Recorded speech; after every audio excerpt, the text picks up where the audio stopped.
Assalamualaikum warahmatullahi wabarakatuh. Bismillahirrahmanirrahim. Nahmaduka ya ghafuru ya syakuru. Mashalli wa sallim barik ala sayyidina maulana Muhammadin wa ala alihi wa sahbihi asfa'in. Nama ba'du. Rame jamaahnya gini-gini, itu dikelola oleh manajemen. Ada masjid yang kelihatannya sepi, jamaahnya ya sedikit tapi kadang-kadang diridhoni Allah. Kenapa? Karena masjid itu enggak menjadi problem sosial bagi komunitasnya. Saya beri contoh, masjid rame tentu baik, nggak perlu saya ceritakan, karena masjid rame itu ya mesti baik. Masjid yang banyak jamaahnya tentu baik, itu nggak usah dibicarakan. Tapi ada beberapa masjid yang sepi, tapi Allah itu suka. Kenapa? Karena lembaga agama itu nggak boleh mengganggu sistem sosial. Jadi kita tidak pernah tahu cara berpikir Nabi. Yaitu banyak kan sahabat habis sholat duhur, ba'diyah di masjid, qobliyah di masjid. Apa kata Nabi? La taj'alu buyutakum kuburan, cung nak apik aja mbok entek-entekno ning masjid, omam yo bagai keapian. Rumah kamu jangan jadikan kuburan. Jadi sholat sunatnya di masjid, ba'diyahnya di masjid. Pulang-pulang tanya, "Mah, makannya di mana?" Terus marah-marah karena kurang disediakan makanan. Kan lucu kan? Di masjid qobliyah, ba'diyah, pulang-pulang tanya apa? Makanan. Tersinggung lagi kalau belum disediakan. Akhirnya apa? Anak-anak kita yang kecil kenangan melihat bapaknya itu apa? Bapak itu orang yang kalau dari masjid tanya makanan dan marah kalau tidak kesampaian. Coba kalau kamu datang dari masjid sholat, kenangan anak kamu apa? Bapak itu orang yang kalau datang dari pergi sholat. Sehingga kenangan anak-anak kita ini melihat kita sholat sujud di rumah. Jika Nabi membahasakan apa? Jangan jadikan rumah kamu sebagai kuburan, kasih jatah sholat. Sehingga ulama mengatakan jamaah itu paling baik itu di masjid untuk jamaah fardu. Untuk sholat sunat beberapa malah sebaiknya di rumah. Sehingga saya ini sebagai kiai ya sering bingung. Bingungnya kadang ada orang terlalu overacting, ingin masjidnya ruame sehat. Yang satu enggak. Saya ini sering dipamiti. Biasa akhirnya bingung. Bingungnya ya barokahnya ngalim itu bingung. Kalau enggak ngalim malah enggak bingung. Karena ya sudah harus gitu. Sampai tak beritahu ya. Nabi awal ngendikan itu ju'ilat lanal ardu kulluha masjidan. Semua tanah Allah itu hakikatnya masjid. Apalagi ini rumah kita. Anak kita biar menyaksikan saat kita sujud, saat kita baca Quran, saat kita ngaji.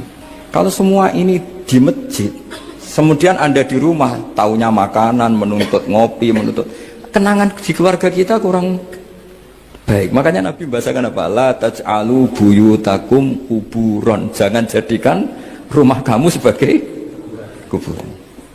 Apalagi ada pepatah lagi, al-ummu madrasatul ula. Ibu adalah madrasah pertama. Coba kalau kita ngajarin Quran di rumah, ya tentu masjid ya tetap ada kegiatan, tapi jangan sampai mematikan rumah. Sehingga kita sebagai ulama itu ada masjid rame ya seneng, ada masjid setengah rame ya gak apa-apa. Asal efeknya menyebar ke masyarakat. Jadi ramenya masjid ya baik, tidak rame kalau yang rame ibadah di rumah-rumah juga baik. Maka dulu zaman Nabi Musa malah istilahnya waj'alu buyutakum qiblata wa aqimus sholat. Jadikan rumah kamu sebagai kiblat, sebagai tempat ibadah. Coba kenangannya Nabi kalau sholat malam itu di rumah apa di masjid? Di rumah. Sehingga Aisyah punya kenangan sampai hatta waromat kodamau, sehingga kakinya Nabi bengkak. Dan Nabi alami saja. Kamu kira Nabi sholat punya kayak anak-anak sekarang kan yang ada ruang sholat, ternyata hanya dipasang sajadah sama tasbih, nggak pernah dipakai. Kalau Nabi enggak, yang dipakai Sayyidah Aisyah itu ya tempat sholat. Sehingga kata Aisyah, Nabi itu sholat di tempat tidur saya. Kalau Nabi sedang berdiri, kakiku tak selonjorkan. Kalau Nabi sujud, kakiku tak ingkretkan. Ya di tempat Sayyidah Aisyah tidur itu Nabi sholat. Pas berdiri kan berdirinya Nabi lama, Aisyah selonjor. Pas Nabi mau sujud, kakinya diingkretkan. Segampang itu Nabi. Akhirnya apa? Kenangannya Aisyah sebagai istri itu doa-doa tahajud, doa-doa. Coba kalau Nabi tahajudnya di masjid, Sayyidah Aisyah tidak punya kenangan doa-doa apa? Sehingga kita harus ngikuti ngaji. Sehingga kalau nuruti teori ya sholat itu ibadah. Sebaiknya kalau ibadah ya di tempat ibadah. Tidak seperti itu cara pandang. Kata Nabi, semua buminya Allah adalah saksi kita ketika ketemu Allah. Semakin saksi itu banyak, maka semakin baik. Maka kalau sholat sunat, kesunatannya itu pindah-pindah tempat. Tapi ya jangan terlalu habis di sini terus pakai mobil ke sana gitu. Iya, kalau pas di perempatan ada orang cantik nggak jadi diterusin nanti. Tapi ini sama saya cerita ya. Jadi di antara mengkaji Quran itu mengkaji cara Allah membuat khitab. Dan yang kunci semua adalah Allah adalah zat sing otoritatif, malikul umurikul, ya, pengendali dari semua. Maka kalau nyifati Allah ya tetap yaghfiru liman yasha wa yu'adzibu may yasha. Ngendikane Kanjeng Nabi Muhammad sallallahu alaihi wasallam niku teng hadis sahih mutawatir niku, as-sholatu khairun maudhu'un fa aktsir aw aqilla. Kula balen malih. As-sholatu khairun maudhu'un fa aktsir aw aqilla. Jadi sholat itu kebaikan yang sudah bawaannya dulu. Jadi sudah bawaannya sholat itu kebaikan. Maudhu itu sesuatu sing asli. Pokoknya sholat itu mesti api. Sebab niku ngendikane Nabi, cek kue ngekeh-ngekehno jumlahe sholat, cek jumlahe napa sih? Dalam konteks artinya sholat fardu karuan, kaifiyai karuan, aturannya karuan. Terus sholat itu wonten disebut an-naflul mutlak atau sunat mutlakoh. An-naflul mutlak atau sunat mutlakoh itu pantangannya hanya 3, enggak boleh ba'da subuh hatta tatlu asyamsu sampai srengenge napa meletek. Enggak oleh pas waktu zawal. Ngene niku antarane mriki pinten nak dhuwur iki 12 5 menit. Pokoknya meh dhuwur niku mboten angsal. Iki jenenge wektu napa? Zawal. Terus nomor 3 ba'da asar nganti napa? Surupe napa? Srengenge. Larangan 3 sholat ini bisa dibatalkan kalau ada sebab yang mukorin. Misalnya bar ngasar kok ana wong mati, berarti kita angsal sholat napa? Jenazah. Utawa kue bar subuh mlebu masjid terus dia wudu. Niku ana ulama sing darani tetap sholat tahiyat napa? Masjid. Mergo sebabe nggih dukhulul masjid. Jadi hanya ada pantangan niku wau. Niki rungokno tenan nggih. Nah terus yang menjadi kontroversi mulai zaman ulama ngantos sakmangke itu kaifiyah kados traweh. Wis ora usah tersinggung niki ilmu. Teng riwayat-riwayat Bukhari Muslim Nabi nu nak witir itu 9 rakaat. Lam yakut min hunna fi akhirihinna illa wahidah. Di Nabi nate sholat witir itu 9 rakaat enggak duduk sama sekali, mau terakhir duduk pas ke-9 terus salam. Nah, sebagian riwayat Nabi memotong sholat itu sholatul laili masna berarti 2 8 terus 1 witir. Niki rungono tenan. Sehingga ketika ada sholat traweh yang 4 rakaat tanpa tasyahud, sebetulnya secara fikih pasti kita sepakat sah. Karena kalau 4 rakaat tanpa tasyahud pertama, kenapa kita katakan sah? Karena Nabi malah pinten songo, lebih seru dong. Buat ini karena menjadi kontroversi. Nah, dan tidak satu pun ulama di dunia yang mengatakan tasyahud awal itu wajib. Sampean yakin tasyahud awal wajib nopo sunat? Sunat. Artinya khasnya hukum sunat itu gimana? Kalau ditinggalkan tidak batal. Berarti misalnya ono tarawih 4 rakaat berturut-turut, berarti tidak ada masalah karena yang ditinggal artinya tasyahud awal yang kita yakin itu hanya sunat. Tapi dasar ra cocok itu tidak ada masalah. Dalile apa ya? Dalile ra cocok. Lah sing darani masalah padahal darani tasyahud awal iku sunah. Kowe salat zuhur tasyahud awal sunat atau wajib? Sunat. Nak sunat tuh khas ya, ditinggal batal lho ora? Mboten. Tapi nak sing ra cocok ya batal. Hukum ngono cocok ra cocok. Mboten iki kula terang. Nah, tarawih itu yang kontroversi ini teng kitab Majmu' karangan Imam Nawawi. Ya akal-akalane tiang-tiang niku. Kula nganti sakniki kan mboten nate ngimami, tapi nggih tak kandhani imam. Soalnya niat ngakali pangeran, tapi pangeran bakali ya ora kena. Ngeten, ini dawuh Imam Syafi'i. Tarawih itu kalau terakhir kan pinten? 3 rakaat. Kan 2 rakaat dulu. Lalu pas 2 rakaat itu pas witir, yang witir kok tarawih. Yang terakhir witir 3 rakaat itu 2 rakaat sampai niatnya witir nopo. Witir. Setelah 2 rakaat sampai salam ndak? Salam. Itu menjadi sholat teraneh di dunia. Karena kue muni witir tapi jumlahnya 2. Nah, itu sholat teraneh nopo di dunia. Terus sampean mendingin, mboten Gus maksud kula niku telu tapi lurus sih. Berarti kayak kudu nerangno pangeran, kudu kamu pangeran kayak penjelasan. Gusti ini 2 sementara loh, nanti ada. Karena jika Tuhan tidak kamu kasih penjelasan, akan aneh kan disebut witir, tapi rokaatnya 2. Maka kamu harus niatnya Gusti ini cicilan witir. Nah, sehingga jangan kira engkau 2, tapi ini nanti 3. Nah, itu makanya setiap bilalnya atau matinya kan solu sunnatan rokataini minal witri. Jadi diumumkan sholatlah 2 rakaat tapi yang 1 paket dengan cicilan witir. Lah itu lucu. Karena Anda sekali bilang tuh witir berarti Anda bohong kan, nyatanya 2 rakaat. Tapi kritiknya Imam Syafi'i ini kan lucu. Imam Syafi'i yang imam kita tuh mengkritik itu sholat aneh kalau begitu. Sholat tuh kalau sudah salam itu dianggap sholat mustaqillah, sholat yang mandiri. Nggak bisa sholat kok berta'alluq dengan sholat setelahnya. Sholat itu kalau sudah dimulai takbir, diakhiri salam ya selesai dan menjadi sholat yang mandiri. Nggak bisa sholat yang mandiri nih. Engkau nasibku ngenteni yang satu itu. Iso sholat tapi selesai yo. Selesai. Sebab itu seharusnya witir agak resiko ya orang rakaat langsung tasahud awal, engkau terus tambah sak rakaat. Kados mirip maghrib lah, mirip apa? Maghrib. Tapi itu kan masalahnya tidak populer juga. Nah itu. Akhirnya diakali wa shollu sunatan minal witri nggih. Mriki ono minal witri kan? Itu kalau diterjemahkan salatlah kalian paket witir tapi ganjil sih, paket witir tapi gendep sih, tapi sementara Gusti tapi kan kita bingung itu cara pangeran juga bingung tenan ngadepi. Nah, makanya itu nak cara kula ya ora usah dijerok-jerokno pokoke ngene iku. Ya dadi barang keliru kadang ya muga-muga sepuro pangeran ya ora usah ngono. Jadi nak salat ya nak cara Sayyidina Utsman itu memang beliau bilang 2 rakaat itu berdiri sendiri karena salat itu setiap 2 rakaat selesai. Setelah salam itu selesai. Nanti yang witir ya 1 witir.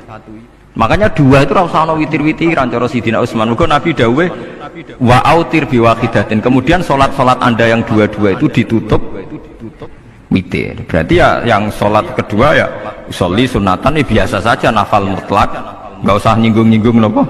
Witir. Nggih.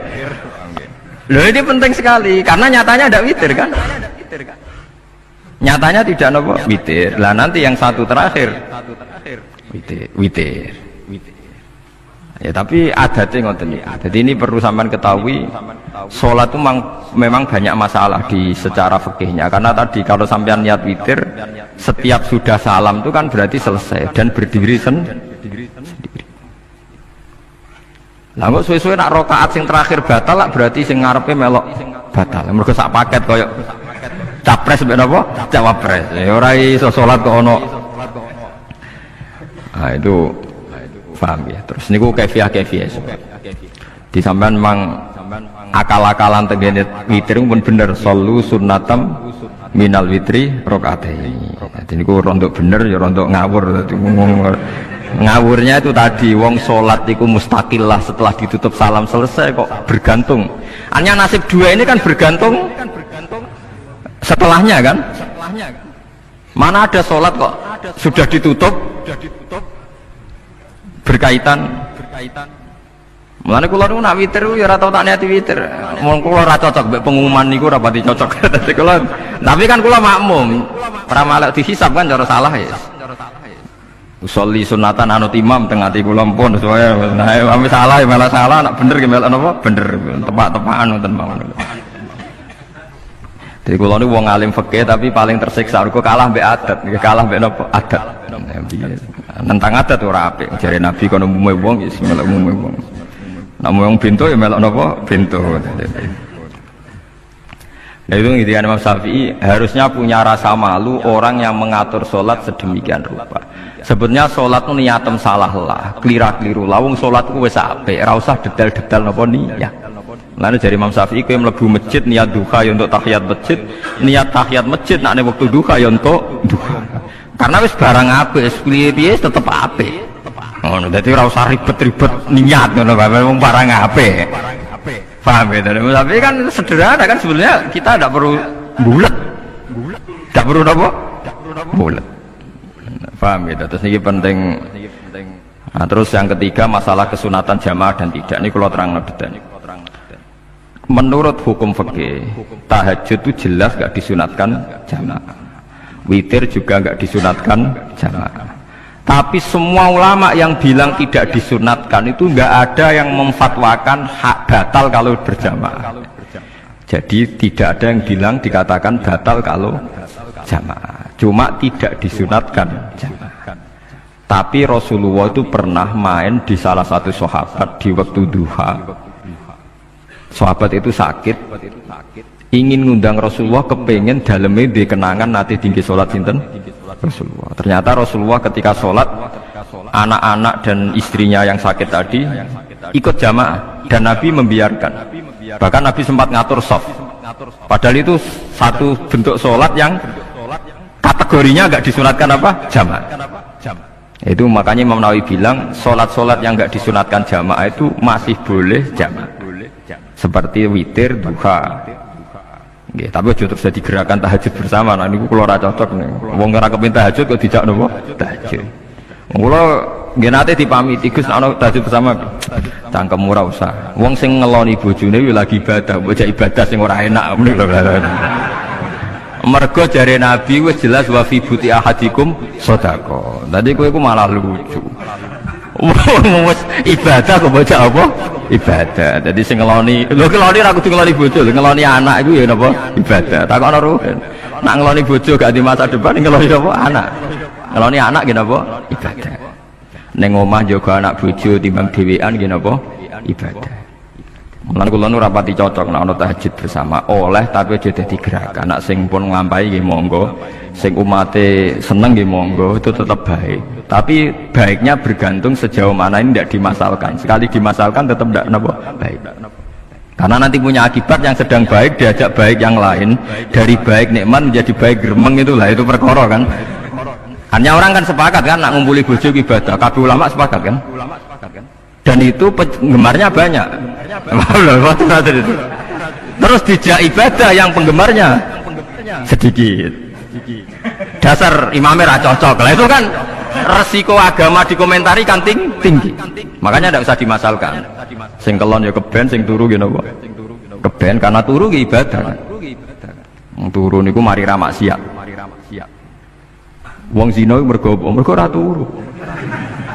Wong maling mergo ora turu. Wong ngrasani wong mergo ora turu. Mulane kula nate cerita teng ngaji niki ana ulama wali. Saking seneng ibadah nganti janggal. Ana gak wali sing makome kaya aku. Dituduhno wali sing saurip-uripe kok turu kecuali salat fardu. Yaiku wali sing setingkat kuwi. Mboten trimo Gusti tapi niku kok turah turu ya takokno sesuk. Kena apa kok turah? Jebule tak takoki kena apa jenengan turah turu. Ya wong turu ora iso maksiat. Tapi nak kue poso tahajud jenenge wong melek tepatine nduk ndi-ndi tetep paling selamat ku apa turu. Akhirnya ngakoni jebule alim kue lah ya dadi turu iku iso dadi wali. Ke wong turu ora ngarah zina, ora ngarah maling, ora ngarah ngrasani wong. Dadi mulane akeh wali sing berangkat saka napa turu. Mulane Ashabul Kahfi ku wali sing kramate ku turu suwi. Mergo turu iku nak tepak. Niku iso dadi napa? Wali. Mulane kenapa keramat Ashabul Kahfi napa? Turu. Tapi aja tiru. Lha iki cerita ilmu, dari ilmu ora kudu setuju niku niki ilmu. Difaham ya dados. Kula piyambak pribadi belum pernah tahajud jamaah sama istri saya. Kula piyambak jarang tahajud. Tapi memang saya beritahu kalau sholat-sholat yang kesunatannya itu tidak jamaah, sebaiknya jangan dipaksakan jamaah. Karena kadang fadilahnya disirron. Kalau balik malih, seperti sodakoh. Kalau zakat wajib itu sebaiknya diumumkan supaya orang tahu bahwa dia sudah melakukan kewajiban. Tapi kalau zakat tidak wajib, sebaiknya sirron, sebaiknya rahasia. Begitu juga sholat jamaah itu kenapa baik di sholat fardu? Karena kalau yang tidak jamaah kan dikira dia tidak sholat, makanya kesunatannya sholat fardu jamaah. Tapi selalu potensi riya, sum'ah, pamer itu ada, sehingga ada sholat-sholat yang dari awal didesain supaya tidak kelihatan orang, yaitu sholat nggak usah berjamaah, plus baik di rumah. Semua ulama ijma sholat sunat itu baik di rumah apa di masjid? Di rumah. Di rumah, di dalam kamar sama di kamar tamu, ruang tamu, baik di dalam kamar. Bahkan Nabi nyebut sholat fiko ibaitiha, di kamar paling dalam. Nah, bagaimana mungkin sholat yang sudah didesain sirron begini, misalnya kayak tahajud, disunatno bengi-bengi ben ra wong roh, disunatno ning jero kamar ben wong ra roh. Jebule jamaah kan jadi aneh kan. Tapi kan nentang ya goblok, barang apa kok mbok tentang. Ya tapi kowe tenanan ya goblok kok ora sunah Nabi ku, Pak. Mulane aku ora takok itu yang jenengan takok kok ngubang bul. Makanya aku wong alim dadi bingung. Bingunge iku mergo akeh ilmune ora kok koyo bingungem. Tapi sing jelas peminat ibadah kelon itu lebih banyak. Ini aku mau mesti ini. Karena Anda harus sepakat kan kelon itu apa? Ibadah. Kita sepakat kan. Dan itu peminatnya banyak. Itu sekali ada pengganggu pasti dikomentari tidak baik. Padahal pengganggu yang ngajak tahajud. Itu akhirnya kan tahajud jadi korban dikomentari gara-gara pengganggu. Nah itu yang saya tidak senang. Dieling-eling. Kalau Anda orang soleh, kemudian anak Anda pamit mau sekolah di Jerman, pilihan Anda mengizinkan apa enggak? Karena potensi jadi fasik ya tinggi, karena di tempat-tempat mas. Potensi berdakwah dari daerah yang untuk daerah yang tidak ada dai-nya menjadi ada. Itu mesti ulama itu berdebat. Misalnya punya anak pamit mau kembali atau keluarga. Yang satu cara berpikir optimis. Awal ada dai di beberapa negara Eropa itu ya barokahnya imigran, pekerja, mahasiswa. Dan semua itu bumi Allah, harus ada tasbih, harus ada tahmid. Dan itu harus dimulai dari kemauan atau mengizinkan anak asuh kita ke sana. Tapi di sisi yang lain potensi jadi fasik itu tinggi sekali. Wamana iman pas-pasan. Nah hal-hal seperti ini itu pasti jadi perdebatan. Dan kita harus menjawab. Dan tadi kayaknya di semua Basul Masail Pondok Salafiyah jawabnya pede semua, nggak ada ragu, nggak ada khilaf. Baguslah kalau pede. Meskipun nanti mungkin ada ulama lain yang cara berpikir apa? Berbeda. Sehingga ini saya cerita ya. Sehingga di kitab-kitab fikih, misalnya saya kok hidup di Bali sudah punya komunitas ngaji. Itu kok saya pindah ke Sukorejo sini, banyak ulama yang mengatakan haram karena membiarkan bumi Allah yang sudah pernah ada orang yang sujud kemudian ditinggalkan kosong dan kemudian dikuasai orang yang tidak sujud, jadi dianggap itu pembiaran. Jadi banyak di kitab Qalyubi, sarahnya Mahalli, jika ada seorang muslim yang hidup di negara orang kafir, dia nyaman, tidak dapat teror, itu nggak boleh lagi pindah ke negara Islam yang sehat. Karena takutnya li Allah yastauliyal kafir tilkal buka, supaya bumi itu tidak dikuasai orang kafir. Jadi ini hal-hal yang para fuqaha itu harus berdebat. Karena ini masalah-masalah furu'iyah. Sehingga mulai dulu ya banyak ulama yang nyun sewu berpolitik, mulai Wali Songo sampai sekarang alhamdulillah yang minat banyak. Mungkin bedanya ikhlas sama tidaknya. Tapi kalau saya pernah dikeluhin utusan dari ya komunitas Islam Indonesia itu dulu itu ceritanya banyak yang dari Kamboja. Dari kalau dulu orang cerita itu orang Cempa. Itu setelah di Indonesia besar Wali Songo dan Brawijaya 5 itu sudah mulai oleng, itu singkat cerita mereka berpikir ingin bikin kerajaan apa? Islam di Demak Mintoro dengan raja pertama yaitu Raden Fatah, karena Raden Fatah ini putra Brawijaya. Padahal setelah jadi kerajaan ini era cucu sudah konflik, berebut kekuasaan Akhirnya sampai jadi Jipang, jadi Jogja, jadi Solo dan seterusnya. Tapi kata Mbah Mun itu tetap barokah kata. Karena orang Islam terus terbiasa mimpin. Sekeliru-keliru sidik, semoga orang Islam biasa mimpin. Sehingga zaman Mbah Hashim ya sudah mimpin Masumi, zaman Ki As'ad pengaruhnya besar, sampai sekarang Kiai-Kiai pengaruhnya besar. Nah barokahnya Kiai-Kiai pengaruh besar ini sampai moral jadi ukuran. Misalnya sekarang ada calon bupati kok nggak sholat itu pasti kalah. Jadi sholat itu jadi tolok ukur untuk calon apa? Bupati. Meskipun mungkin punya efek pura-pura sholat, tapi nggak apa-apa lah. Sementing moral ini jadi ukuran. Sementara yang di Thailand, di Patani, itu karena dulu pelajarannya tasawuf, itu orang nggak ambisi mimpin dunia. Tahu-tahu dipimpin. Dan akhirnya nyuwun sewu ya saage Islam-Islam yang dulu terlalu tasawuf karena nggak punya pengalaman memimpin. Akhirnya lazimnya konsekuensinya hanya dipimpin. Tapi Islam Indonesia beda. Karena kulino mimpin itu akhirnya dari orang Islam biasa menjadi Islam yang sholat sampai Islam yang bisa ngaji itu bisa mimpin negara. Tentu yang paling populer dimulai Gus Dur.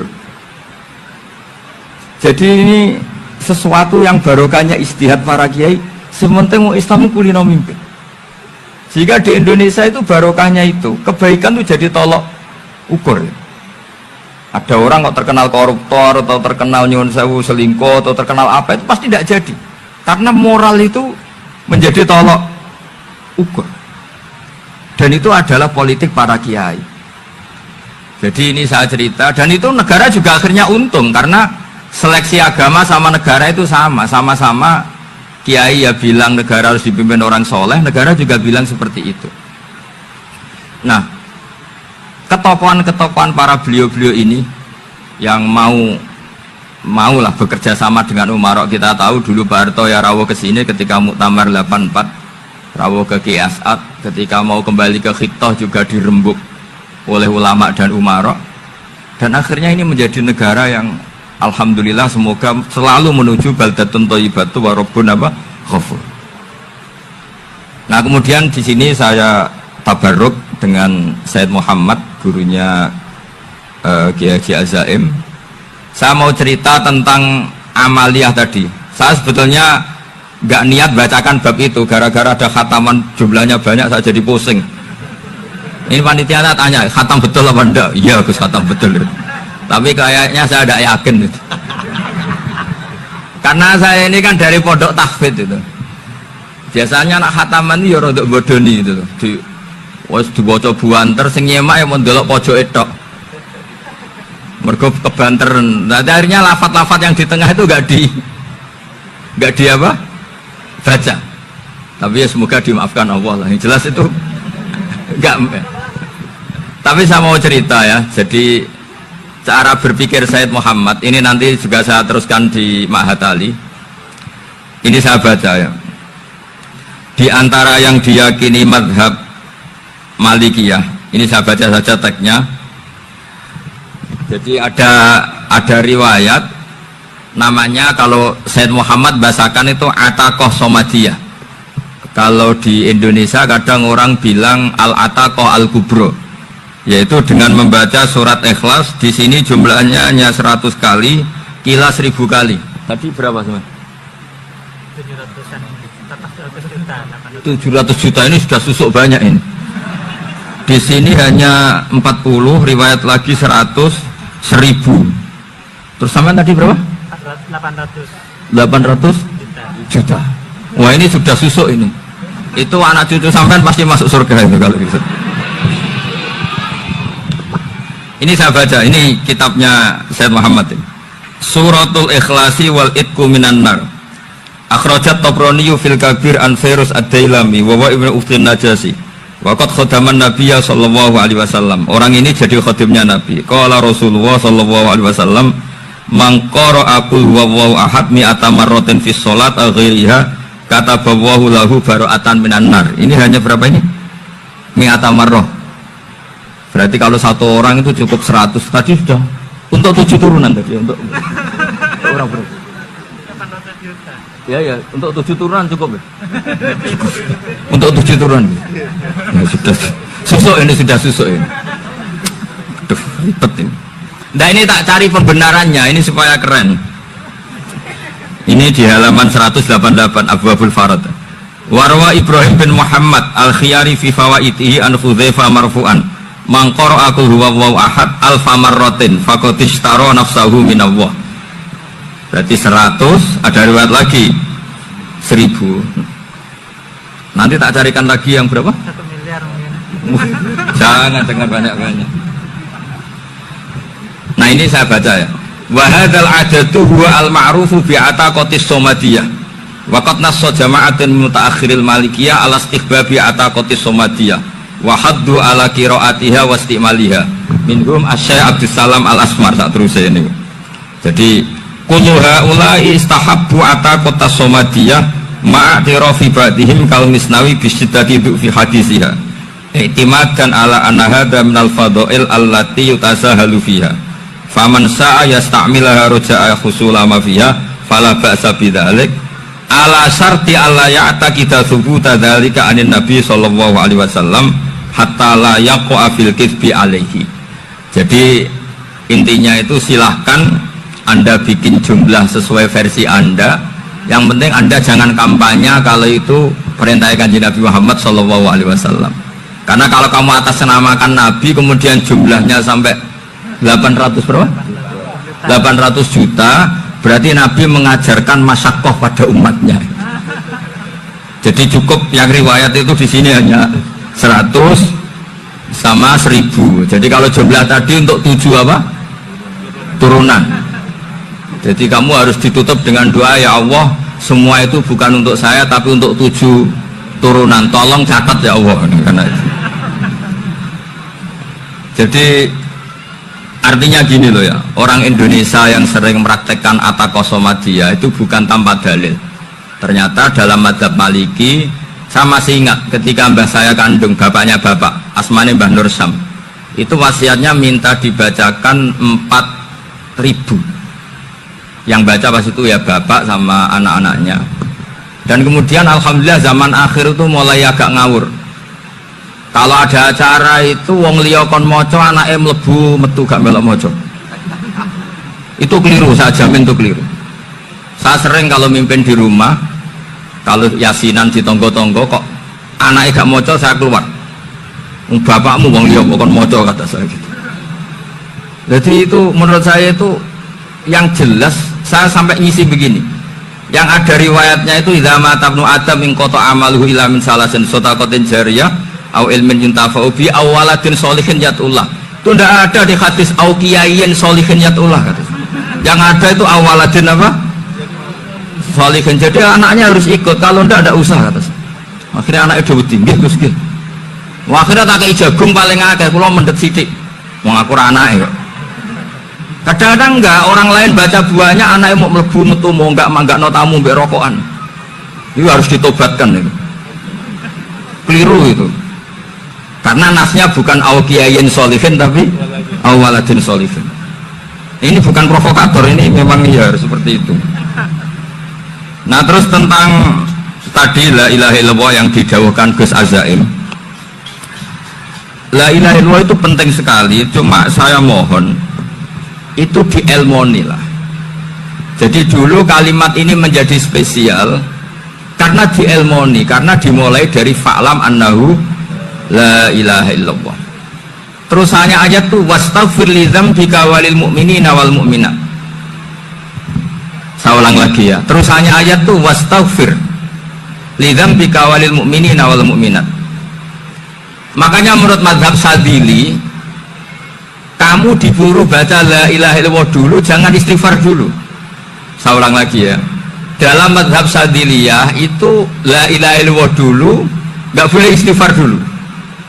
Alasannya masuk akal. Orang yang kafir 70 tahun itu sekali baca la ilaha illallah itu langsung yughfar lahu ma qad salaf.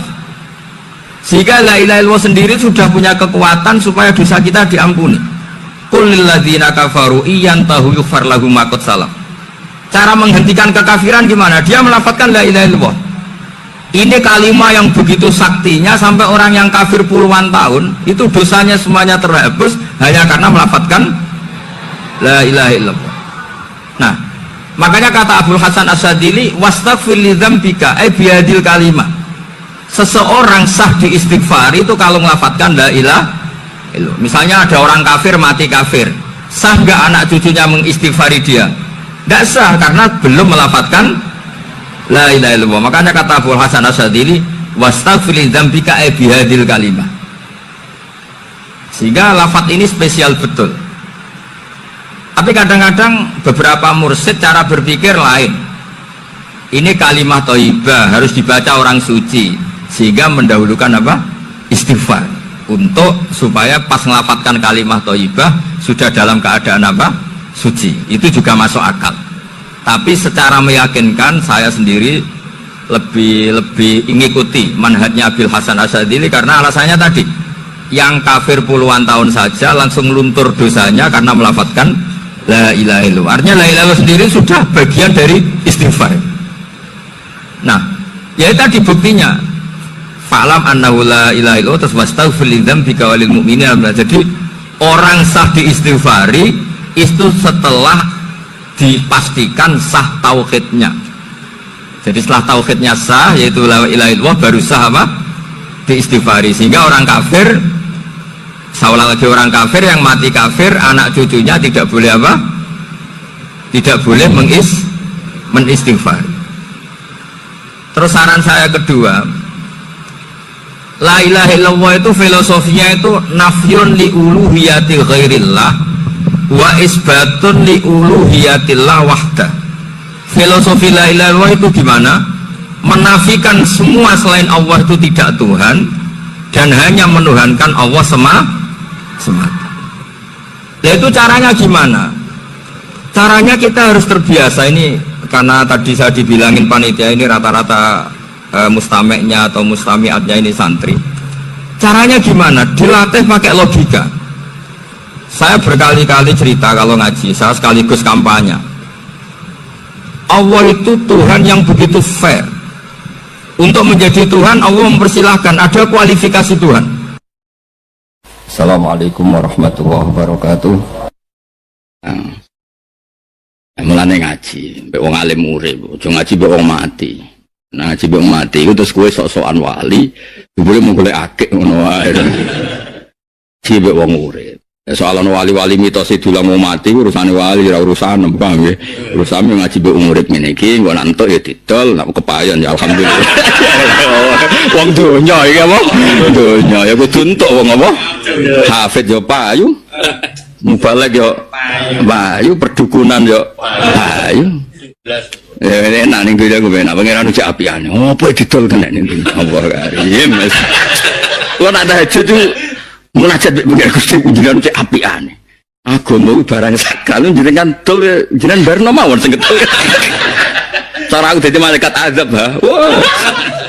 Mulane ra dadi perkara mangkel tenan cara kula.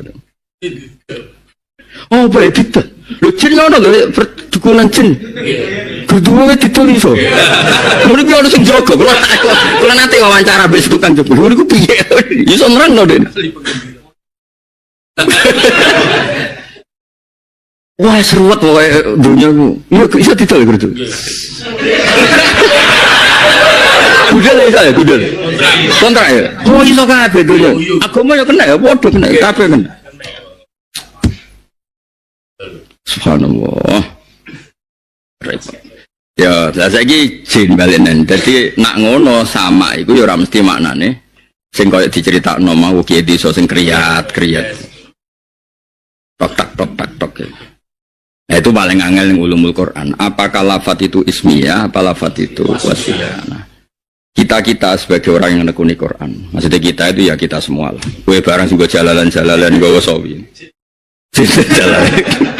Lo kalau orang sering diskusi mulai nyun sewu Mbah Mun anggere diskusi tafsir ya kalian kalau anggere ngendikan tafsir seringnya. Kalau dudu tafsir itu sing aneh-aneh. Bukan apa-apa, kita sing pantes dijak bakas buatan perkara pilih-pilih murid itu buat. Misalnya bakas kue apalah mabadik, terus piye ngawitine bakas itu konti, Quran rapal, takut hadis rapal. Apa lo bojal jalut? Kan terlalu hubungannya. Sampai diskusi ilmu apa? Tafsir. Gak nyambung. Ya tak terang dong. Nah insun juga sama. Insun itu orang yang potensi lupa. Welalinan jenenge insun. Nah sekarang syaiton itu mutamarrid, syato atau syatona, ada yang bilang syatona, ada yang bilang syato.